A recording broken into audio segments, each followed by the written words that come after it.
नमस्कार। आप देख रहे हैं आपका हरकारा। मैं शशिरंजन मिश्रा, अध्ययन विभाग के प्राध्यापक और संचारविद डॉक्टर साकेत रमन सर के साथ आज हम लोग रूबरू हो रहे हैं। आज का विषय है भारत के प्रधानमंत्री नरेंद्र मोदी एक कुशल संचारक कैसे हैं। आइए हम जानते हैं डॉक्टर साकेत रमन सर से। सर, क्या कहेंगे इसके बारे में? हाँ, धन्यवाद आपका हरकारा और धन्यवाद शशिरंजन मिश्रा जी और हमारे जितने दर्शक मुझे सुन और देख रहे हैं उन सभी को बहुत बहुत नमस्कार और धन्यवाद। जो विषय आपने रखा है बड़ा प्रासंगिक विषय है कि प्रधानमंत्री नरेंद्र मोदी जी एक कुशल संचारक हैं, एक कुशल संचारविद हैं और वो किस रूप में एक कुशल संचारविद हैं, ये बड़ा प्रासंगिक विषय है, बड़ा प्रासंगिक प्रश्न है। अब आप देखिए, प्रधानमंत्री जी के व्यक्तित्व को देखिए। आप उनकी व्यक्तित्व में जो संचार में हम गेस्चर पोस्चर की बात करते हैं, तो जो अमुक संचार है मतलब नॉन वर्बल कम्युनिकेशन जो आपके प्रेजेंस से संबंधित है, तो उसका मूल जो है गेस्चर और पोस्चर है, जिसकी चर्चा एरिस्टोटल ने अपने इथोस पैथोज और लोगोस का जब सिद्धांत दिया था तो उसमें भी दिया था। और भारत में जब आचार्य चाणक्य विष्णुगुप्त जब अपने शिष्य चंद्रगुप्त मौर्य को ट्रेन कर रहे थे तो वहाँ भी एक कुशल जो है उसको वक्ता बनाने के लिए उन्होंने काफ़ी जो है वो उसका प्रशिक्षण चंद्रगुप्त का आयोजित किया था। और ये जो सिद्धांत है इसको रेटरिक कहा जाता है, भाषण कला या वक्तृत्व कला। जितने भी यूनान में, प्राचीन यूनान में जितने भी लोग जो राजनय में जाते थे, जो राजा होते थे या जो राज्य से संबंधित कार्यों को देखते थे, उनके लिए एक पेपर के रूप में, एक विषय के रूप में रेटरिक को पढ़ाया जाता था और एरिस्टोटल को फादर ऑफ रेटरिक स्कूल माना जाता है। अब देखिए, प्रधानमंत्री जी का जो व्यक्तित्व है उस व्यक्तित्व के छोटे पहलू को आप लीजिए। आपने कभी चीते की चाल देखी होगी कि चीता जब चलता है तो उसके पैर में, उसके पदचाप में कितनी गंभीरता होती है। आप प्रधानमंत्री किसी भी जब मंच पे जाते हैं पब्लिक डिस्कोर्स के लिए तो आप देखते हैं, आप गौर कीजिएगा उनके पदचाप पर, उनके जो पदचिन्ह हैं, उनका जो स्टेप है, उनका जो फुट मूवमेंट है, जो पोस्चर का एक महत्वपूर्ण हिस्सा है, उस फुट मूवमेंट को आप चीते की चाल से रिसेंबल कर सकते हैं। तो सवाल ये है कि जैसे ही वो व्यक्ति किसी मंच पे जाता है तो इतने प्रभावशाली चाल से जाता है कि सामने वाला प्रभावित हो जाता है। तो एक सबसे बड़ी खासियत उनकी चाल, दूसरा उनके चलने का तरीका, उनके चलने का लहजा, दूसरा जो उनके और भी में उनके भाषण में पॉज देना, बहुत सारे अन्य पहलू हैं। तो उस नाते अगर प्रधानमंत्री नरेंद्र मोदी जी को हम देखें, उनके जितने भी विदेश दौरे को हम देखते हैं, भारत में जितने भी उनके भाषणों को देखते हैं, हर में आपको एक कुशल संचारक, संचार की एक गहरी और पैनी समझ रखने वाले व्यक्तित्व के दर्शन होते हैं। और जो उनका चलने का तरीका है, जो उनका आई कांटेक्ट बनाने का तरीका है, जो उनका बातचीत करने का लहजा है, जो उनका पॉज देने का तरीका है, जो उनका हाथों को उठाने का तरीका है, जो उनका शब्दों के चयन का तरीका, बहुत सारी ऐसी चीज़ें हैं जो यूनिक हैं। और मैं तो एज ए कम्युनिकेशन रिसर्चर मैंने अभी तक के लगभग प्रधानमंत्रियों के भाषणों को सुना है और अगर तुलना की जाए तो माननीय अटल बिहारी वाजपेयी जी के भी भाषण जो है बहुत प्रभावशाली होते थे, बहुत इम्पैक्टफुल भाषण उनको माना जाता था वक्ता जो। लेकिन आप अगर प्रधानमंत्री नरेंद्र मोदी जी के भाषणों को देखेंगे तो अटल बिहारी वाजपेयी जी के भाषणों में गंभीर आपको झलकता था, उन भाषणों में आपको जो है प्रभाव जो है दिखता था, उन भाषणों में आपको एक ओज दिखता था। लेकिन प्रधानमंत्री नरेंद्र मोदी जी का जो पीपुल कनेक्ट है वो अटल जी के भाषणों में नहीं था। प्रधानमंत्री नरेंद्र मोदी जी का जो लोगों को उद्वेलित करने की कला है वो अटल जी के भाषणों में अनुपलब्ध थी। अगर मैं कॉम्बो अगर कहूँ तो मैं मानता हूँ कि प्रधानमंत्री नरेंद्र मोदी जी की जो भाषण कला है वो श्रीमती इंदिरा गांधी, पंडित जवाहरलाल नेहरू और अटल बिहारी वाजपेयी जी तीनों जो महानतम वक्ता प्रधानमंत्री हुए हैं भारत के, इन तीनों के वक्तृत्व कौशल का निचोड़ है प्रधानमंत्री नरेंद्र मोदी जी का कौशल। तो सर, वैश्विक दृष्टि में भारत आपको कहाँ खड़ा दिखाई देता है, और इसमें आज के जो प्रधानमंत्री हैं नरेंद्र मोदी, इनकी क्या भूमिका है? देखिए शशि जी, जो वर्तमान प्रधानमंत्री हैं 2014 से भाजपा नीति जो है सरकार बनी और उसमें प्रधानमंत्री नरेंद्र मोदी जी, जिनको कि उनके लॉन्चिंग से पहले उनको हिंदू हृदय सम्राट के रूप में ख्याति मिली। अब हिंदू हृदय सम्राट के रूप में कैसे ख्याति मिली? तो उन्होंने अपने व्यक्तित्व को, उन्होंने कोई ढुलमुल लवैया नहीं अपनाया। वो जो जैसे दिनकर जी कहते हैं कि जो तटस्थ रहेगा समय लिखेगा उसका भी इतिहास, तो प्रधानमंत्री नरेंद्र मोदी कहीं भी, चाहे उनका भाषण हो, चाहे उनका राजनीतिक व्यक्तित्व हो, चाहे उनका संचार कौशल हो, आपको वो तटस्थ व्यक्ति नहीं दिखते हैं। वो मतलब यस और नो वाले व्यक्ति हैं। मतलब कि एक स्ट्रांग व्यक्तित्व, एक मजबूत व्यक्तित्व, जिसके बातों का कोई महत्व है, जिसके कहने का कोई महत्व है। वो जो चीज़ें हैं, कई जो उनसे पूर्व जो हमारे माननीय प्रधानमंत्री मनमोहन सिंह जी थे, तो आप उनके व्यक्तित्व को अगर तुलना करें इन कंपैरिजन, तो आप देखते हैं कि मनमोहन सिंह जी जो हो, मतलब कभी आगे जाना, एक कदम आगे एक कदम पीछे, एक कदम आगे एक कदम पीछे। तो ये जो है, ये एक कुशल संचारक का सबसे बड़ा ड्रॉबैक होता है, जो बहुत सारे, खैर संचार कौशल में तो माननीय प्रधानमंत्री नरेंद्र मोदी जी के समकक्ष मुझे अभी विश्व का कोई भी नेता नहीं दिखता है।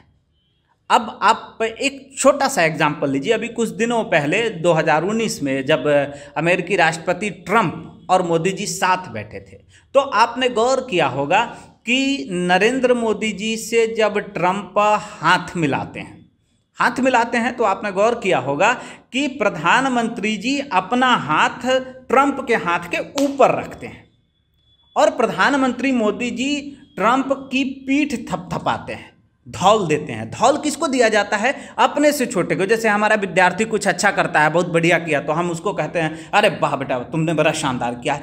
तो ये जो चीज़ है, इससे आप सामने वाले को पहले ही एट फर्स्ट प्रिमा फेसी आप दबा देते हैं। और प्रधानमंत्री नरेंद्र मोदी जी ने जितने भी वैश्विक प्लेटफॉर्म है, चाहे उनकी पुतिन के साथ वार्ता हो, पुतिन के साथ मीटिंग हो, चाहे शी जिनपिंग को भारत में बुलाया था, या फिर ट्रंप के साथ हो, फ्रांसवा ओलाद के साथ हो, ये जो तमाम प्रकरण आप देखते हैं, चाहे उनका ऑस्ट्रेलिया दौरा जो था पुराने कार्यकाल में 2017 के लगभग, तो आप देखते हैं कि वहाँ वो जाते हैं, तो वहाँ जाकर के वो सामने वाले प्रधानमंत्री राष्ट्राध्यक्ष को दबा देते हैं। दबाते कैसे हैं? तो एक तो जैसे आपने देखा कि ट्रंप के मामले में कि उन्होंने ट्रंप का पीठ थपथपाया, दैट मीन्स कि पीठ हम अपने से छोटे का, अपने से जूनियर का थपथपाते हैं, तो वहीं प्रधानमंत्री जी ट्रंप को डोमिनेट कर दिए। दूसरा, जब हाथ मिलाया तो ट्रंप के हाथों के ऊपर प्रधानमंत्री नरेंद्र मोदी का हाथ था, आपने तमाम वीडियो में देखा होगा, वो चीज उसने ट्रंप को डोमिनेट कर दिया। तीसरी चीज कि प्रधानमंत्री जी जब भी मिलते हैं, तो आपने गौर किया होगा कि हम गले मिलते हैं तो कुछ लोग अपने हाथों को ऐसे रखते हैं, इस तरह से गले मिलते हैं। प्रधानमंत्री जी जब भी गले मिलते हैं तो वो सामने वाले को ऐसे रखते हैं, मतलब कि वो सामने वाले का जो हैंड है, जो सोल्जर है, उस शोल्डर के ऊपर से अपना हाथ रखते हैं। ये जो चीज है, ये चीज हमेशा आपको प्रभावशाली बनाती है। ये उनके व्यक्तित्व, मैंने केवल एक पहलू पे बात की है, इसके अलावा भी ढेर सारे अन्य पहलू। यानी कि आपका मानना यह है कि नरेंद्र मोदी एक कुशल संचारक हैं। तो नरेंद्र मोदी में ऐसा क्या खास देखते हैं आपके दृष्टि से ऐसा क्या खास दिखाई देता है उनमें कि आप उन्हें, आपके बातों से ऐसा लग रहा है कि वो एक आप उनको एक कुशल संचारक मान रहे हैं, तो उनमें क्या खास आपको कुछ दिखाई देता है? देखिए, सबसे पहली चीज़ कि ये उनके, मैंने पोस्चर की बात की कि ये उनका पोस्चर है, उनका प्रेजेंस है। प्रेजेंस वो किस रूप में उनका होता है? एक कुशल संचारक के लिए सबसे अनिवार्य चीज़ होती है, अनिवार्य शर्त होती है कि वो अपने ऑडियंस पर फर्स्ट प्रीमा फेसी इफेक्ट कैसा डालता है। प्रधानमंत्री नरेंद्र मोदी जी के जितने भी फर्स्ट प्रीमा फेसी इफेक्ट को आप देखते हैं, वो सारे इफेक्ट में वो सामने वाले को डोमिनेट कर देते हैं। ये जो डोमिनेटिव कम्युनिकेशन है, ये कम्युनिकेशन के लिए बहुत इफेक्टिव उसको माना जाता है। दूसरी चीज, आपने शब्दों के चयन पे कभी गौर किया होगा प्रधानमंत्री जी के? वो भारत में अगर उड़ीसा में जाते हैं, जनसभा करते हैं, तो प्राथमिक संवाद वो उड़िया भाषा में करते हैं। अगर वो बिहार में आते हैं तो भोजपुरी में करते हैं। अगर पश्चिमी उत्तर प्रदेश में जाते हैं तो पूरी खड़ी बोली उनकी होती है। पूर्वी उत्तर प्रदेश में होते हैं तो भोजपुरी मिश्रित बोली होती है। अगर वो हरियाणा में होते हैं तो हरियाणवी बोलते हैं, और पंजाब में होते हैं तो पंजाबी बोलते हैं। वो फॉरेन प्लेटफॉर्म पे जाते हैं तो वो बहुत सारे स्पीचेज आप देखिए, आप सामान्य उनके बारे में तमाम ये कि शैक्षणिक जो सामान्य औपचारिक शिक्षा है, प्रधानमंत्री जी की औपचारिक शिक्षा जो है किसी विद्यालय में, चूँकि वो प्रचारक रहे और उन्होंने देश और राष्ट्र के लिए स्वयं को समर्पित कर दिया था, तो उनके पास उतना समय नहीं था औपचारिक, जैसे आज विद्यार्थी BA में जाते हैं, रेगुलर क्लास करते हैं, रोज रोज सीखते हैं। तो उन्होंने दूर शिक्षा के माध्यम से उन पाठ्यक्रमों को किया। लेकिन जो कौशल है वो कौशल उनका देखिए, उनके व्यक्तित्व का, कि वो अपने जो ऑडियंस है, अपने आसपास के जो लोग हैं उनके बीच वो अपने शब्द कौशल से, अब मान लीजिए कि जो सामान्य आदमी, आप समझते हैं कि जो अंग्रेजी बहुत नहीं पढ़ा वो अंग्रेजी नहीं बोल सकता, लेकिन आप प्रधानमंत्री नरेंद्र मोदी जी के भाषणों का मूल्यांकन कीजिए फॉरेन प्लेटफॉर्म पे, वो व्यक्ति अंग्रेजी इतनी अच्छी और इतनी शुद्ध बोल रहा है, अंग्रेजी के क्लिष्ट शब्दों को इतना अच्छा उच्चारण कर रहे हैं कि वो ऑडियंस को, और इतना जो सिंपल वर्ड्स है कि फॉरेन डेलीगेट्स उनको आसानी से रिसीव कर ले रहे हैं, उनका रिसेप्शन शानदार है, उनकी बातों को लोग समझ जा रहे हैं। स्थानीय लोगों से जब वो बात करते हैं तो वहाँ देखिए कि वो लोकल कनेक्ट की बात करते हैं। ऐसे भी उनका जो कंसेप्ट है, ग्लोकल का जो कंसेप्ट है, उन्होंने कई ऐसे कैंपेन्स जो है भारत के इमेज बिल्डिंग के लिए ग्लोबल प्लेटफॉर्म पे, उसके बाद जब वो भारतीय समुदाय से बात करते हैं, NRI से बात करते हैं, POI से बात करते हैं, पीपुल ऑफ इंडियन ओरिजिन से, फॉरेन प्लेटफॉर्म पे, तो वहाँ जा कर के वो लोगों को जोड़ते हैं, भारत से जोड़ते हैं, वो जोड़ने का काम करते हैं। जो व्यक्ति, संचार एक ऐसी विधा है जो जोड़ने की विधा है, और जो व्यक्ति जोड़ने की कला में माहिर है निश्चित तौर पे वो कुशल संचारक है। तो उन्होंने खुद को लोगों से जोड़ा, और उसका अल्टीमेट फायदा क्या हुआ कि 150 से अधिक देशों में, आपको ध्यान होगा कि श्रीमती इंदिरा गांधी ने जब बांग्लादेश की लड़ाई हुई थी, तो बांग्लादेश वार के समय जब भारत ने सक्रिय भूमिका निभाई थी, पूर्वी पाकिस्तान के स्वतंत्रता सेनानियों की मदद की थी, तो उस समय अमेरिका का जो युद्धपोत था वो भारत के खिलाफ हिंद महासागर में, अटलांटिक महासागर में उतर चुका था, नाटो फोर्सेस भारत के खिलाफ। तो इधर से रसिया का जो है अमेरिका का 7वां बेड़ा उतरा, तो इधर से रसिया का 8वां बेड़ा भारत के सपोर्ट में आया। तो मतलब कि अमेरिका भारत के साथ था तो रसिया भारत के साथ था तो अमेरिका भारत के साथ नहीं था। अब इस कम्युनिकेटर की खासियत देखिए, उनकी राजनीतिक कुशलता, रणनीतिक कुशलता देखिए कि जब पाकिस्तान पे हमने दो आक्रमण किए, दो हमने ऑपरेशंस किए पाकिस्तान के खिलाफ, और उन दोनों ऑपरेशंस में आप देखिए कि रसिया भी भारत के साथ था, अमेरिका भी भारत के साथ था, चाइना भी भारत के साथ था। जो चाइना का बहुत सारा इन्वेस्टमेंट पाकिस्तान में है, चाइना और पाकिस्तान को कहा जाता है कि एक ही थाली के चट्टे बट्टे हैं, ठीक है। वो चाइना भी भारत का विरोध नहीं कर रहा था, न्यूट्रल था। विश्व के जो बाकी खाड़ी के 1-2 देशों को छोड़ करके, टर्की वगैरह को देख करके, विश्व के सारे देश भारत के साथ थे। तो ये चीज उस व्यक्ति के राजनीतिक, रणनीतिक और संचार कौशल का ही प्रतिफल है। तो आपका जैसा मानना है उस अनुसार क्या आज से पहले जितने प्रधानमंत्री हुए उनका संचार कौशल कुछ ऐसा नहीं था क्या? मैंने पहले ही कहा कि पंडित जवाहरलाल नेहरू एक बहुत अच्छे, बहुत कुशल संचारक थे। श्रीमती इंदिरा गांधी एक बहुत अच्छी कुशल संचारक थी। अटल बिहारी वाजपेयी जी एक कुशल संचारक थे, एक अच्छे वक्तृत्व कला में उनकी शब्द शैली जो है बहुत ही प्रभावी थी। और हिंदी के शब्दों पे तो अटल बिहारी वाजपेयी जी की जितनी पकड़ थी, क्योंकि वो कवि भी थे, साहित्यकार भी थे।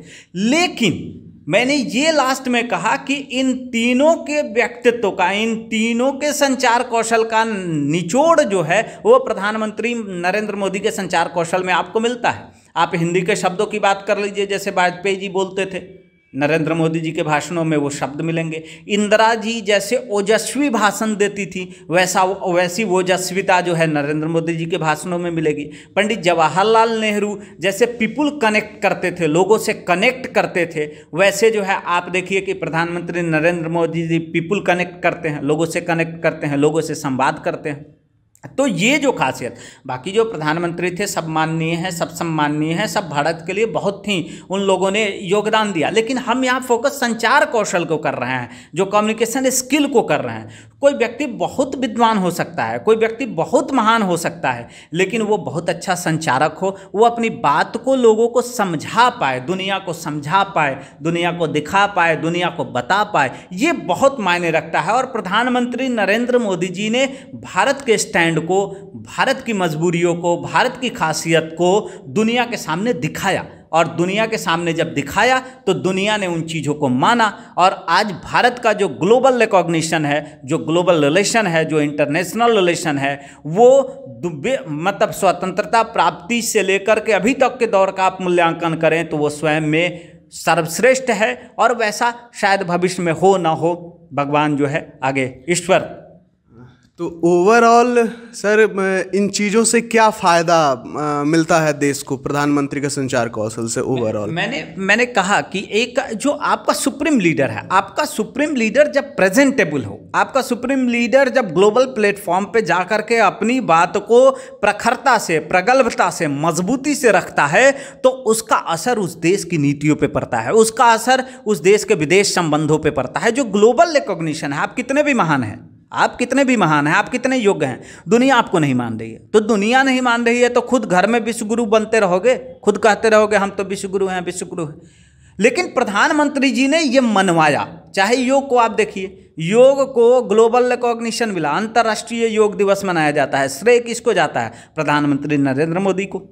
तो ये जो चीज़ें हैं, एक बहुत सारे एग्जाम्पल हैं उनके व्यक्तित्व से संबंधित। उन्होंने पूरी दुनिया, खास तो खाड़ी देशों तक को भारत की जो अस्मिता है, भारत की जो पहचान है, भारत की जो प्रखरता है, उसको स्थापित किया। उनके घर में जा कर के अपने भाषणों से, अपनी शब्द शैली से, अपने व्यक्तित्व से, अपने चीते जैसी चाल से, उनके आंखों में आंखें, आप प्रधानमंत्री जी को देखते होंगे, जब भी वो संवाद करते हैं आंखें नहीं चुराते, चाहे कितना भी बड़ा हो, कितना भी बड़ा ग्लोबल लीडर हो, वो व्यक्ति आंखें नहीं चुराता है। और जो राजनेता आंखें नहीं चुराता है, पलक नहीं मिलाता है, वो राजनेता हमेशा प्रभावशाली माना जाता है। तो प्रधानमंत्री नरेंद्र मोदी से ज़्यादा प्रभावशाली भारत का कोई प्रधानमंत्री नहीं हुआ आज तक, ये मैं घोषणा करना चाहता हूँ आपके इस प्लेटफॉर्म से। धन्यवाद। बहुत बहुत धन्यवाद डॉक्टर साकेत रमन सर का। और आप देखते रहिए आपका हरकारा, जुड़िए हम लोगों के साथ। फिर अगले बार हम किसी और के साथ रूबरू होंगे किसी और विषय पे। धन्यवाद।